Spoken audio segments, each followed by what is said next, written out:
When I was a little boy, I was authentically interested in cooking. Often I observed my mom in our home kitchen when she was preparing food. Unfortunately, each time when I offered her my help, she repeatedly refused my assistance, telling me that I didn't need to learn how to cook. "One day you will have a wife who will cook for you," she was saying. So I didn't learn how to prepare a hot meal. My mother couldn't predict that one day I would become a priest and would not have a family of my own. Of course, over the years of my priestly ministry, I collected a few recipes from some elderly parishioners, but I'm still a hopeless cook. I'm sure that you notice that cooking programs on TV are very popular these days. They have a very large audience. It is important to eat fresh meals to keep our bodies strong and healthy. Professional cooks will tell us that if we want to learn how to cook, the first thing we need is a set of instructions, including a list of all the ingredients.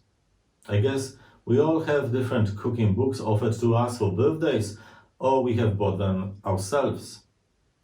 Some people are naturally skilled and remember how to cook healthy meals without looking at the notes.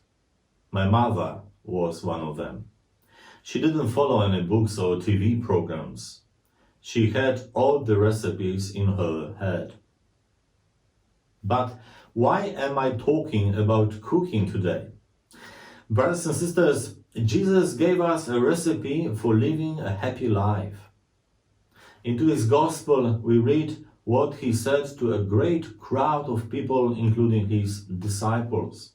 He told them, "How happy are you who are poor? Yours is the kingdom of God. Happy you who are hungry now, you shall be satisfied. Happy you who weep now, you shall laugh.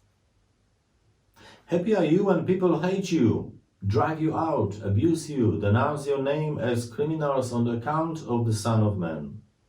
Rejoice when the day comes and dance for joy, for then your reward will be great in heaven." Some translations of the Bible use the word blessed instead of happy. That's why we call these instructions Beatitudes. So, Beatitudes is Jesus' recipe for our happiness. Only if we accept the Lord's words will we feel His peace and joy in our hearts, no matter our personal situation.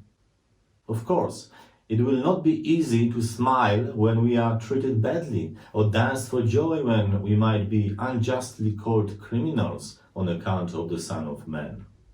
However, we have Jesus' guarantee that if we live according to His recipe, we will inherit eternal happiness. Dear friends, I encourage you to find a few minutes today and reflect upon this Gospel according to St. Luke. You might even compare it to the version of the Beatitudes written by St. Matthew in chapter 5, verses 1 to 12. It is truly a precious recipe for life. The recipe we need to use daily to lead holy lives, but also to give witness to our faith, especially in countries where Christianity is persecuted. May God grant us all strength to be always faithful to Him, helping others to become blessed as well.